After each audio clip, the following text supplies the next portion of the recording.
우리 말씀 보시겠습니다. 말씀은 느헤미야 2장 1절로 10절 말씀입니다. 느헤미야 2장 1절로 10절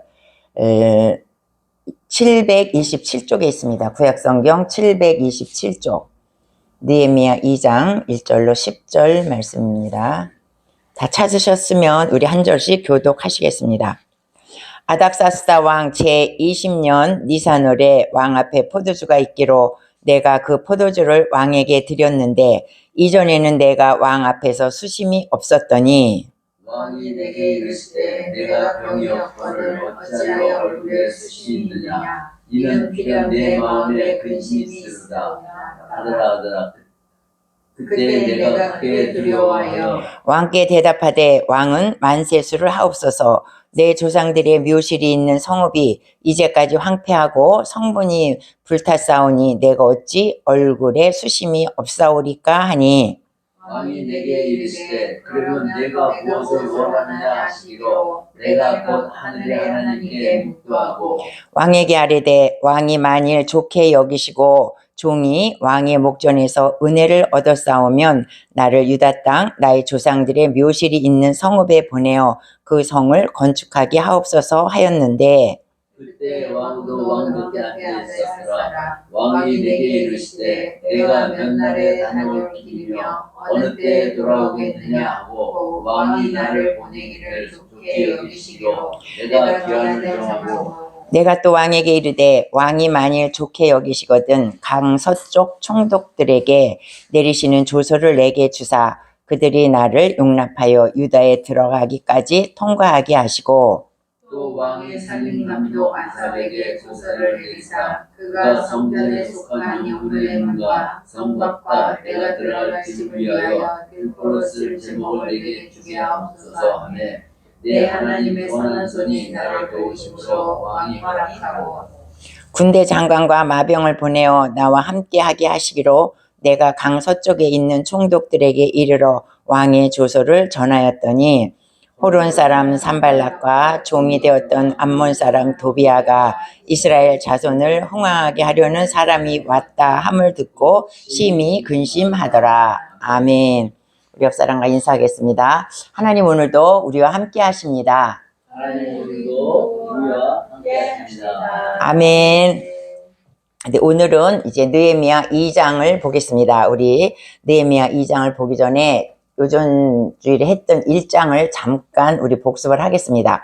1장에서는 느헤미야가 페르시아의 아닥사스다 왕의 술관원이었다 그렇게 말씀하고 있습니다. 술관원은 그냥 왕 옆에서 술을 이렇게 독이 들어가기 전에 이렇게 잠깐 마셔보고 하는 그런 사람이 아니라 그때 그 페르시아는 암살도 많았고 그 왕이 굉장히 왕을 치려는 사람들이 굉장히 많았습니다. 그래서 그 술관원이라는 것은 그 술을 맡겼다는 것은 자기의 생명을 그 사람에게 맡겼다는 것과 마찬가지입니다. 그래서 이 느헤미야는 왕이 정말로 신임하고 신뢰하지 않으면 술관원을 할 수 없는 사람이었다는 것이죠. 그래서 그때는 또 이 중동 지방에는 이제 물이 나쁘기 때문에 항상 포도주를 음료수 같이 마셨기 때문에 이 느헤미야는 항상 왕 옆에서 왕이 포도주를 마실 때마다 검사를 하고 드렸던 그런 사람입니다. 그러니까 이 느헤미야는 항상 페르시아의 그 큰 아주 거대한 왕국의 왕 옆에 늘 붙어있던 그런 사람이었다는 것이죠. 근데 그 사람은 어떤 사람이냐? 왕과 늘 대화를 해야 돼. 정치, 경제, 뭐 여러 가지 일에 대해서 왕이 옆에 있었기 때문에 늘 조언도 해주고 많은 대화를 할 수 있어야 할 만큼 학식이 풍부하고 인격이 있어야 되고 또 그 사람의 모든 것이 이렇게 수준급에 올라 있어야만 그 일을 할 수 있다는 것입니다. 그러니까 우리가 술관원 그러면 뭐 술 마시나 보고 독 들었나 안 들었나 그렇게 해주는 그런 차원이 아니라 이 느헤미야는 왕과 아주 밀접한 또 아주 학식이 풍부했던 그런 사람이라고 우리가 보면 되겠습니다.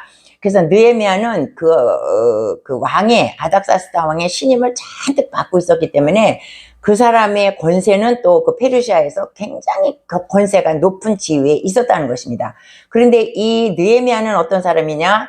그 할아버지가 그 유다가 이제 망해서 바벨론에게 포로로 갔을 때 포로로 잡혀갔던 그 할아버지의 손자라는 것입니다. 그러니까 포로 3세죠. 그러니까 느헤미야는 이 유다에서 사는 것보다는 페르시아에서 훨씬 많이 살았고 거기에 문화에 익숙해 있던 그런 사람이었다는 것입니다.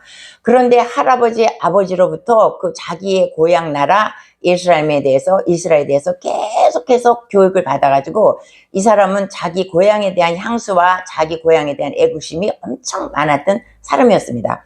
근데 이제 이 사람이 우리 1장에서 보면 수상궁에 있었다 그랬습니다. 수상궁에 있었는데 자기의 동생이 왔어요. 자기의 동생이 와서 내가 에루살렘에 갔다 왔다고 보고를 합니다.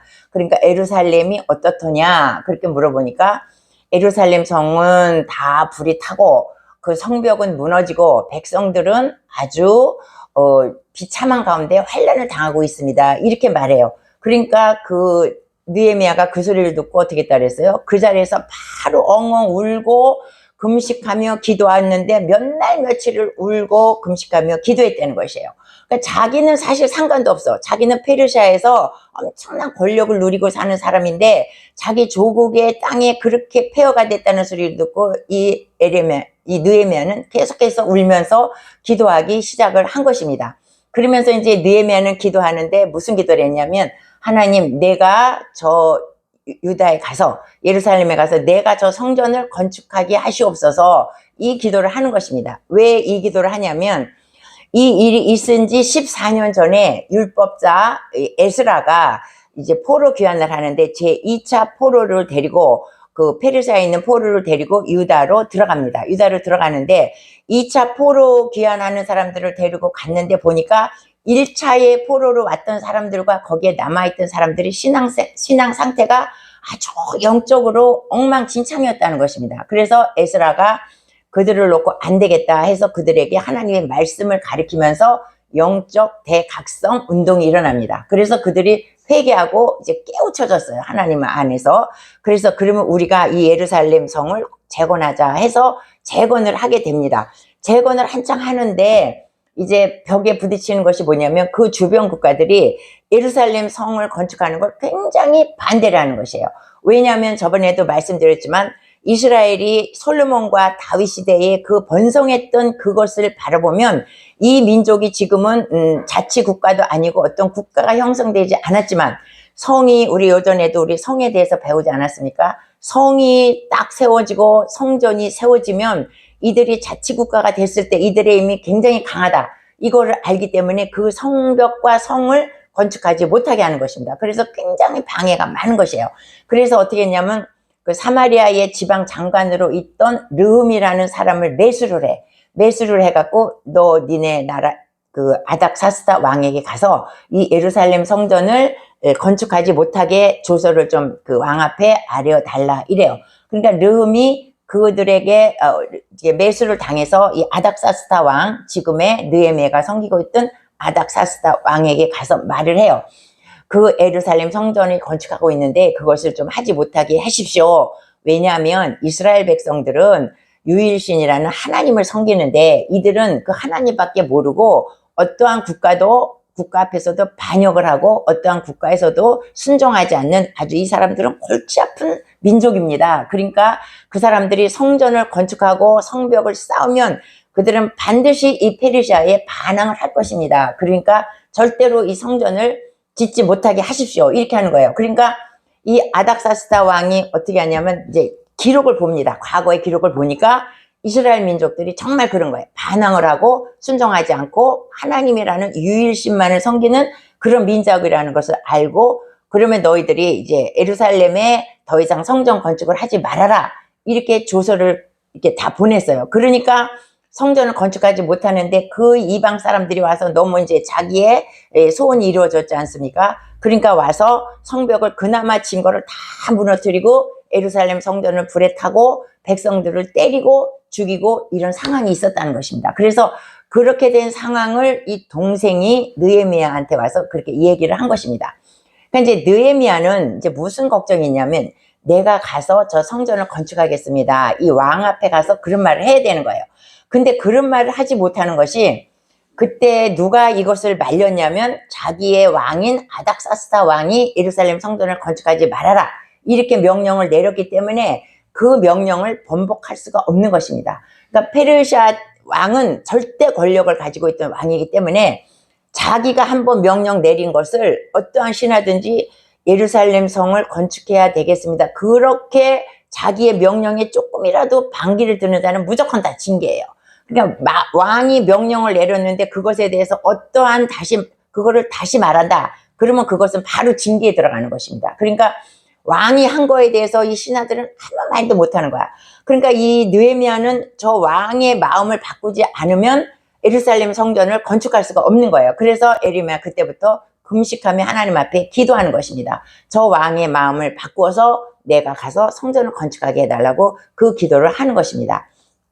그런데 그것을 번복할 수 있는 것은 오직 이 아닥사스다 왕 한 사람뿐이었다는 것입니다. 그래서 이제 느헤미야가 계속 기도를 하게 되는 것입니다. 그래서 오늘 우리가 읽은 이제 본문 이제 2장에 보면 1절에 뭐라 그러냐면 그 느헤미야가 그 아닥사스다 왕 옆에서 이제 포도주 시중을 들고 있었습니다. 그런데 왕이 뭐라 그러냐면 야, 너 얼굴이 왜 그렇게 수심이 가득 차 있느냐? 이렇게 물어보는 거예요. 너 전에는 안 그러더니 왜 네 얼굴에 이렇게 수심이 가득 찼느냐? 너가 분명히 근심이 있다. 아니면 네가 무슨 병이 들었느냐? 그리고 왕이 물어보는 거예요. 그러니까 우리 2절에 보면 2절 마지막에 보면 뭐라 그러냐면 그때에 내가 크게 두려워하여 이래. 왕이 너가 왜 얼굴에 근심이 있느냐? 이렇게 물어보니까 느헤미야가 크게 두려워했다 그랬습니다. 왜냐하면 페르시아 왕 앞에서 신하들은 항상 밝고 명랑하고 환한 표정을 줘야지 자기가 어떤 근심 걱정이 있다 그래서 그 얼굴 표정이 왕 앞에 나타나면 그것은 또 징계의 감입니다. 그러니까 왕 앞에서는 절대 내가 아무리 고통이 있고 고난이 있어도 왕 앞에서는 절대 수심을 나타내면 안 되는 거예요. 그러니까 왕이 네가 왜 그러냐? 네 얼굴이 왜 그러냐? 네가 왜 수심이 있느냐? 이것이 들킨 것이에요. 느헤미야가. 그러니까 느헤미야가 뭐래요? 그때 내가 크게 두려워했다. 이것은 자기가 왕의 왕실에 오래 있었기 때문에 그 법을 너무나 잘 알기 때문에 왕 앞에서 자기의 마음이 들킨 것입니다. 이것은 징계감이에요. 그러니까 크게 두려워했다는 것입니다. 그러니까 느헤미야도 이런 것을 알기 때문에 될 수 있으면 왕 앞에서 자기의 근심된 마음을 나타내려고 안 했는데 40일 동안 날마다 그걸 생각하면서 근심하며 걱정하며 자기의 예루살렘 그 고향이 그렇게 황폐됐다는 소리를 듣고 날마다 금식하며 기도하며 하니까 얼굴도 초라해졌고 근심이 밖으로 저절로 나왔다는 거야. 아무리 이렇게 조심을 해도 그 얼굴이 나왔다는 것입니다. 그런데 이 아닥사스다, 페르시아 왕은 또 보통 왕이 아닙니다. 보통 사람이 또 이 나라를 다스릴 수 없죠. 이 아닥사스다 왕도 보통 사람이 아닌 것이에요. 느헤미야가 아무리 감추려고 했지만 그것을 딱 캐치를 한 것입니다. 그러니까 이제 이게 겁이 팍 난 거예요. 내가 크게 두려워하여 이렇게 이제 말을 하죠. 우리도 이제 그렇지 않습니까? 우리도 이제 같이 이렇게 같은 이제 날마다 만나는데 어떤 사람이 자기가 근심 걱정이 많아갖고 말도 안 하고 뚱하고 이렇게 시무룩하고 이렇게 있으면 우리도 굉장히 거북스럽지 않습니까? 너 왜 그러냐? 아프냐? 뭐 어디 근심이냐? 우리도 이렇게 말하는데 별로 상대방이 그 사람이 기분 나쁘고 안 좋으면 우리도 그 영향을 받는다는 거야. 안 좋다는 거야. 근데 우리의 회사의 상사도 부하 직원이 그렇게 하면 안 좋은데 하물며 왕이 자기 부하의 어두운 얼굴을 봤을 때는 그것이 싫다는 거예요. 그래서 왕 앞에서는 어떠한 것도 나타내지 못하는 것이 페르시아 법입니다. 근데 이제 느헤미야가 그것이 자기의 속마음이 드러나게 되었다는 것이에요. 그래서 두려워했다는 것입니다. 그러니까 이제 왕이 뭐라 그래요? 이제 그것을 이제 말을 안 할 수가 없죠. 왜 그러냐? 그러니까 이제 말을 해야 돼요. 근데 이제 우리 3절을 보시겠습니다. 3절에 그 느헤미야가 뭐라고 얘기를 하냐면 왕께 대답하되 왕은 만세수를 하옵소서. 내 조상들의 묘실이 있는 성읍이 이제까지 황폐하고 성문이 불탔사오니 내가 어찌 얼굴에 수심이 없사오리까. 이렇게 사실대로 솔직히 말해요. 근데 뭐라고 말하냐면 나의 고향 예루살렘이 지금 성문이 불타고 성벽이 무너졌습니다. 이렇게 말해야 되는데 그렇게 말하지 않고 어떻게 말하냐면 나의 조상의 묘실이 있는 성읍 이렇게 말해요. 그러니까 나의 조상이 있는 성읍, 그러니까 지혜롭게 말하는 것입니다. 그러니까 이 페르시아 사람들도 그 자기의 조상의, 그러니까 옛날 사람은 다 그러지 않습니까? 자기의 조상의 묘가 그걸 굉장히 중요시했어요. 옛날 사람들은 다 조상의 묘를 중요시했다는 거야. 그러니까 이 왕이 그게 수긍이 되는 거야. 조상의 묘실이 지금 불타고 허물어졌다는 것에 대해서 이 아닥사스다 왕이 인정을 하는 거예요. 자기도 그렇거든. 자기의 조상의 묘도 중요하게 생각하는데 네 조상의 묘가 그렇게 허물어졌구나. 이것을 이제 솔직히 대답을 하니까 아닥사스다 왕이 그것을 인정을 하는 것입니다. 그러면서 그래서 내가 얼굴에 이렇게 수심이 있었습니다. 그렇게 말하니까 이제 4절에 또 왕이 뭐라 그러냐면 왕이 내게 이르시되 그러면 내가 무엇을 원하느냐 이렇게 말해요. 그러니까 이것은 무엇입니까? 내가 나에게 무엇을 원하느냐 이렇게 물어본 것은 내가 너한테 응답해 주겠다 이제 이런 말이 아닙니까? 그러니까 이 느헤미야는 지금 이 왕은 느헤미야에게 너 얼굴이 왜 그러냐 그리고 물어봤을 때 그 사람을 징계하려고 물어본 것이 아니라 그 문제를 해결해 주기 위해서 내 얼굴이 왜 그러냐 그걸 물어봤다는 거예요. 그러니까 이 왕은 이 느헤미야를 정말 사랑하고 정말 신뢰하고 느헤미야를 아꼈다는 것을 우리가 볼 수 있어요. 그러니까 그만큼 느헤미야는 그 왕에게 충성을 다했다는 것이죠. 충성을 다했기 때문에 왕도 이 느헤미야를 믿고 뭔가 도와주려고 했던 것입니다. 그러니까 이제 느헤미야가 이제 안심을 했겠죠. 아, 나를 도와주려고 하는구나. 그러면서 그때 우리 4절의 마지막 한번 보시겠습니다. 왕이 내게 이르시되 그러면 내가 무엇을 원하느냐 하시기로 내가 곧 하늘의 하나님께 묵도하고 이것이 중요한 것이에요. 내가 무엇을 원하느냐? 그리고 우리는 그래요. 아, 지금 예루살렘에 나를 보내주소서, 나를 보내서 나 성전을 건축하게 하시옵소서. 이렇게 우리는 말하는데 뭐라 그래요? 하늘의 하나님께 묵도했다. 하늘의 하나님께 지금 말을 해야 돼요. 왕 앞에. 말을 해야 되는데 뭐라고 말을 하랄까 하면서 이 느헤미야는 하늘의 하나님께 잠깐 기도했다는 거예요. 그러니까 우리가 이것을 화살 기도라고 하죠. 우리도 이런 기도 잘 알죠. 어떤 문제가 닥쳤을 때 상대방과 대화할 때 무슨 우리가 높은 사람하고 대화할 때 무슨 일이 있을 때 이제 어려운 문제가 닥쳤을 때 우리가 속으로 기도하지 않습니까? 하나님 이런 때 내가 뭐라고 말해야 되겠습니까? 이 사람한테 내가 어떻게 해야 되겠습니까? 하나님 지혜를 주세요. 우리가 이렇게 기도할 때 우리도 그런 기도를 한다 이 말씀이에요. 그것을 잠깐 이렇게 머릿속으로 잠깐 기도한 거 이것을 우리는 화살 기도라 그러죠. 화살. 그냥 화살처럼 팍 날아가서 그냥 팍 꽂히는 기도. 그 기도를 이 느헤미야가 하나님께 하늘의 하나님께 묵도하고 기도했다 이것입니다. 그러니까 느헤미야는 뭐냐면 기도하는 사람이었다는 것이에요. 느헤미야는 늘 기도하는 사람이에요. 이런 환경에서도 우리는 아이고 얼른 말해야지 예루살렘에 나 보내달라고 이렇게 말하지 않고 하나님께 먼저 기도했다 이 말이에요. 그러니까 우리가 하나님 앞에 기도한다는 것은 무엇이냐면 하나님을 의지한다는 것입니다. 우리가 하나님 앞에 기도하는 사람을 하나님한테 의지하기 때문에 기도하는 것이고 하나님 앞에 기도하지 않는 사람은 하나님을 의지하지 않아. 하나님을 의지하지 않기 때문에 기도 안 하는 것이에요. 그러니까 내가 기도하는 것은 나가 못하는데 하나님을 의지해서 하나님은 하실 수 있다는 확신이 있기 때문에 기도하는 것이고 기도 안 하는 것은 안 하는 사람들은 하나님을 믿을 필요가 없어. 그러니까 기도를 안 한다는 것입니다. 그런데 우리가 성경을 보면 믿음의 사람들은 다 기도하는 사람이었다는 것을 우리가 알 수 있습니다. 예수님부터 기도하셨잖아요. 본인이 이제 하나님이심에도 불구하고 그는 또 하늘의 하나님께 또 육신을 입고 왔기 때문에 늘 하나님 앞에 기도했던 예수님이 먼저 기도했던 그런 사람이었다는 것입니다. 그러니까 우리는 항상 기도를 시작해서 기도를 맞춰야 된다는 것을 이 느헤미야를 보면서 우리가 알 수가 있습니다.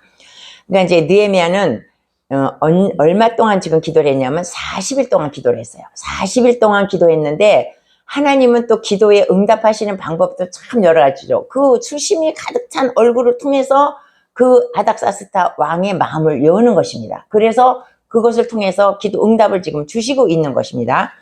그러니까 이제 이 느헤미야는 이제 하나님께서 자기의 기도를 응답해 주신다는 것을 알고 있었습니다. 이것이 기회라는 것을 알고 있었어요. 그리고 지금 이 왕은 절대 권력을 가지고 있는 사람입니다. 그러니까 왕이 내가 무엇을 해줄 그런다 그래서 이 문제가 해결되는 것이 아니고 이 성전 건축하려면 앞으로 넘어야 될 산이 너무나 많습니다.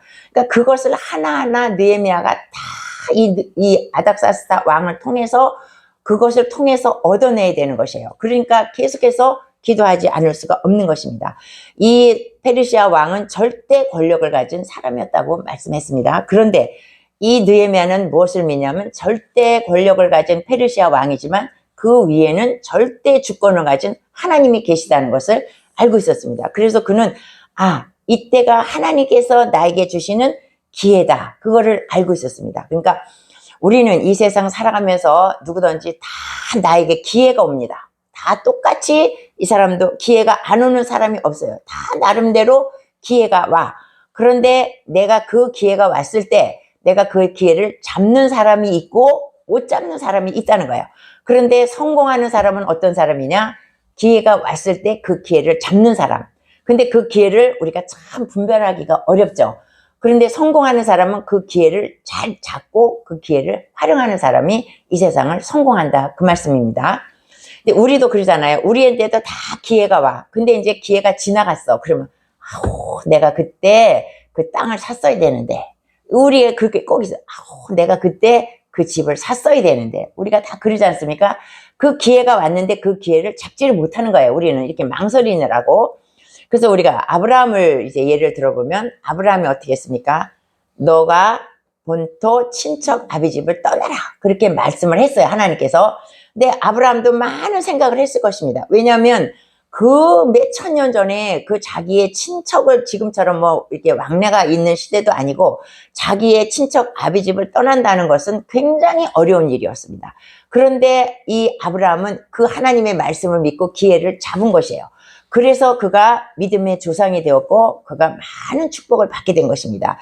만약에 아브라함이 너가 본토 친척 아비 집을 떠나라 그랬음에도 불구하고 안 떠나고 그냥 인적민적하고 살았으면 그는 계속해서 우상을 만들어 파는 그 장사를 자기 아버지를 이어서 그런 장사를 하다가 생을 마쳤을 것입니다. 자식도 얻지 못하고. 그러나 이 아브라함은 그 기회를 잡았다 이 말이에요. 그러니까 이 느헤미야도 지금 하나님이 주신 기회라는 것을 알고 그 기회를 잡는 것입니다. 그러면서 이제 말을 하기 시작하는 거예요. 근데 6절에 보면 이제 그 왕이 지금 어떻게 있었냐면 그때의 왕후도 왕 곁에 있었더라 그래요. 우리가 그 아닥사스다 왕의 아버지는 누구냐면 아하수에로 왕이라고 말씀드렸습니다. 요전 시간에 에스더의 남편.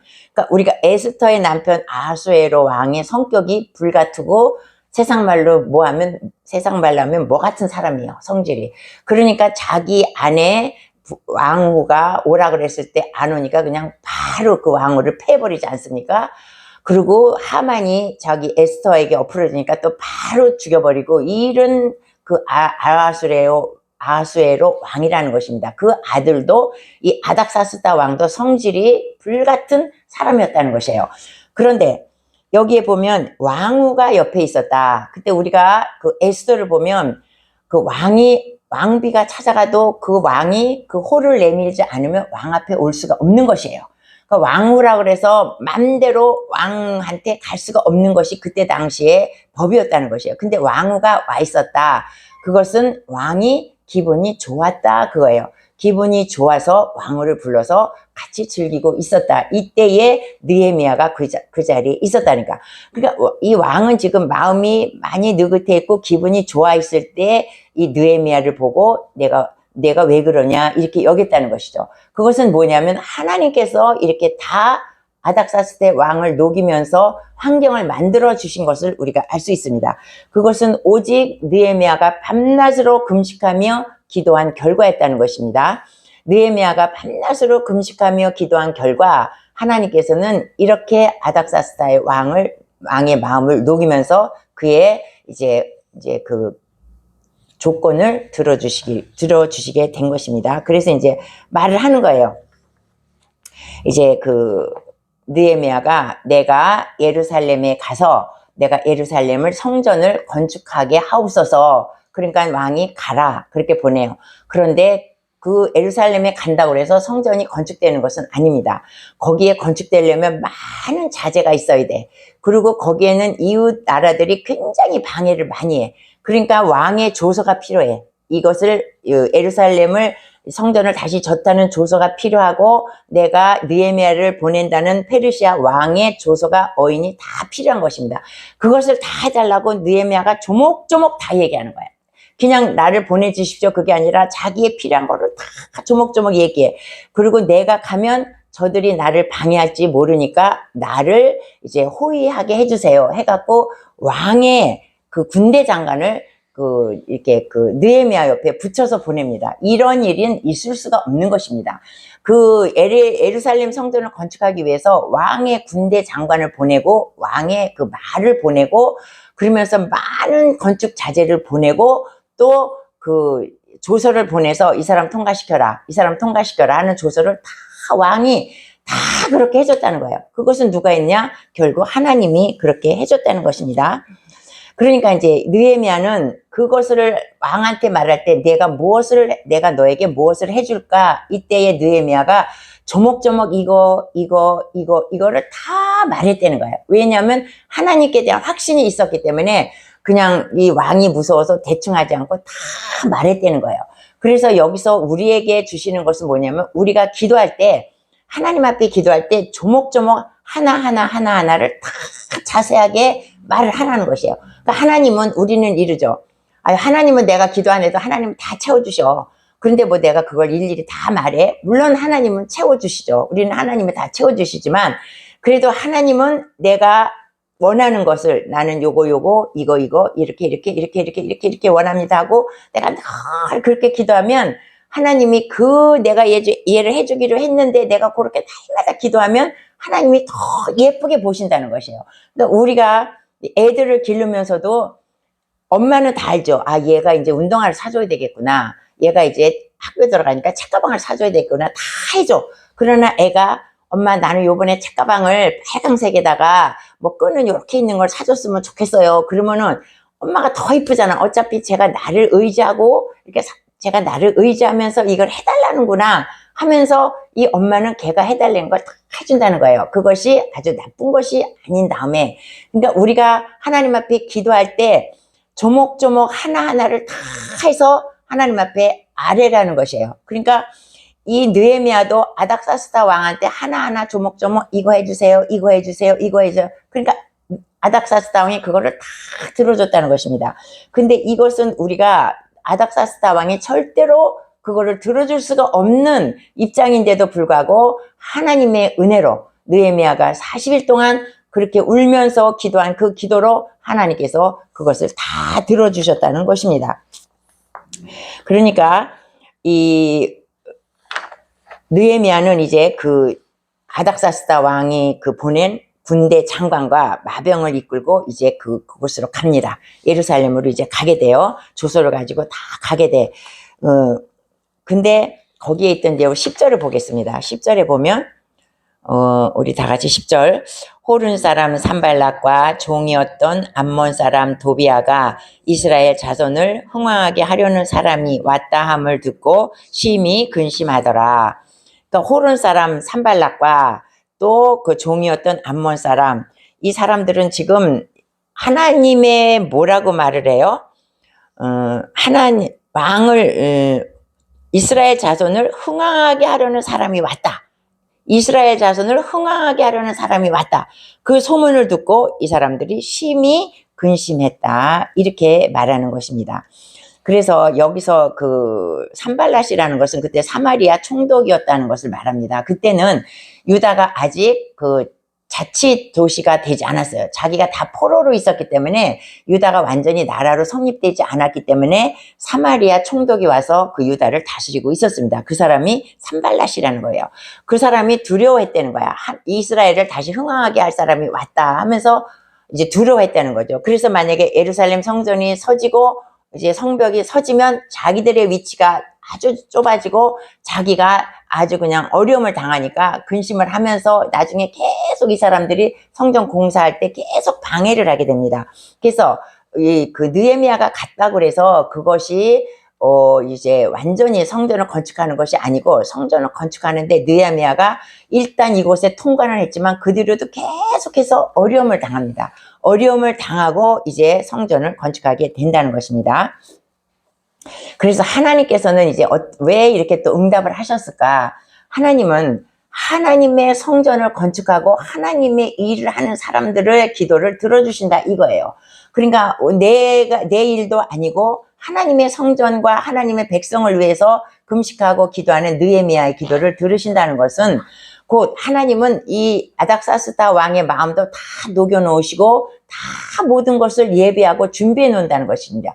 그러니까 우리가 하나님의 명령을 듣고 너가 이렇게 해라 할 때 우리가 하나님의 명령에 순종하고 나가면 하나님은 뒤에 나는 모르지만 하나님께서 뒤에 그 하나님이 하실 일을 다 예비해 놓았다 이 말씀을 하시는 것이에요. 그래서 우리가 아브라함을 보면 아브라함이 너가 모리아 산에 가서 이삭을 번제물로 드려라 이러지 않습니까? 그러니까 아브라함이 많은 고민을 했겠지만 순종하면서 그 아들을 데리고 번제단에 놓고 그 아들을 죽이려고 하지 않습니까? 그때 아들을 죽이지 말고 네 손을 멈춰라 그러지 않습니까? 그러고 나서 어떻게 해요? 뒤를 돌아다 보니 거기에 재물이 있지 않습니까? 하나님은 하나님의 명령을 이렇게 하실 때는 다 준비를 예배를 해놓고 계시다는 것입니다. 그래서 우리가 여호와 이레 이렇게 말씀을 하는 것이죠. 또 우리가 엘리야를 보면 엘리야가 그리 시냇가에 숨어 있었습니다. 그때 먹을 것이 하나도 없었어. 거기에 뭐 먹을 것이 있을 수도 없고 도망가서 숨어 있는데 먹을 것이 없었지만 하나님께서는 엘리야에게 어떻게 해요? 까마귀를 통해서 떡과 고기를 다 공급하셨다는 것입니다. 그러니까 하나님은 하나님의 일을 하는 백성들에게는 우리가 순종하며 나갈 때 하나님은 모든 것을 다 예비하고 계신다. 이제 이것을 우리에게 말씀하고 있는 것입니다. 또한 이제 이 느헤미야가 40일 동안 기도해서 응답을 받기 시작하는 것입니다. 지금. 그런데 우리가 이제 기도를 하면 우리는 다 기도를 해요. 기도를 하는데 우리의 안타까움은 뭐냐면 기도가 빨리빨리 응답이 안 된다는 거야. 내가 이렇게 기도를 했으면 빨리 기도가 응답돼야 돼. 내가 이 기도를 했으면 빨리 기도가 응답돼야 돼. 근데 우리는 기도를 했는데 기도가 응답이 안 됐다는 거야. 그러니까 우리가 불평이 나오고 왜 기도가 응답이 안 되냐. 우리가 이제 이렇게 말하지 않습니까? 근데 이제 어떤 사람은 기도를 하면 금방 응답이 돼. 만약에 내가 아팠는데 내가 손을 얹고 기도했는데 금방 병이 났어요. 그렇게 즉시 기도의 응답이 오는 때가 있습니다. 또 만약에 내가 등록금이 없어서 애들이 대학교를 들어가 있는데 등록금이 없어서 하나님 앞에 기도하는데 누가 금방 문을 열고 누가 하나님이 주시라고 그랬다고 해서 등록금을 가져오는 수가 있어요. 그럼 금방 응답되는 거야. 그런 경우에. 또한 이제 그런 경우가 많죠. 이렇게 내가 이렇게 막 기도하는데 아들이 집을 나갔어. 그래서 얘가 집을 나갔어요. 하나님 어디 있는지 모르지만 돌아가게 해주세요. 그리고 막 기도했는데 애가 돌아왔어. 이건 금방 기도해야만 응답이 되는 이런 경우가 있다는 것입니다. 그런데 어떤 경우는 뭐냐면 이제 우리가 막 기도를 해도 응답이 안 돼. 느헤미야는 며칠 만에 응답을 받아요? 40일 만에 응답을 받습니다. 그러니까 어떤 사람은 1년 만에 받는 사람도 있어. 어떤 사람은 2년 만에 받는 사람도 있어. 아브라함은 몇 년 만에 응답을 받습니까? 25년 만에 응답을 받습니다. 아들을 준다고 해놓고 25년 동안 아브라함은 계속 기도하는 거야. 그 아들을 달라고. 그러니까 우리는 웬만하면 이제 안 주실라나 보다. 그리고 기도를 끝일 수가 있어요. 그런데 25년 만에 응답도 온다는 것입니다. 이 기도의 응답이. 그리고 어떤 사람은 내가 평생 기도했는데 기도의 응답이 안 돼. 그리고 죽어버렸어. 그 사람은 기도의 응답을 못 받은 것입니다. 그러나 기도의 응답을 못 받은 것이 아니라 그 사람이 죽고 난 후에 그 사람이 기도했던 것이 응답되는 때가 있다는 것입니다. 그러니까 우리는 기도를 하면 나는 내 방법대로 내 때에 내 뜻대로 응답해 주는 것을 원하죠. 우리는. 그러나 하나님은 그게 아니시라는 거야. 하나님은 하나님의 때에 하나님의 방법으로 우리에게 기도하는 것은 반드시 응답해 주신다는 것입니다.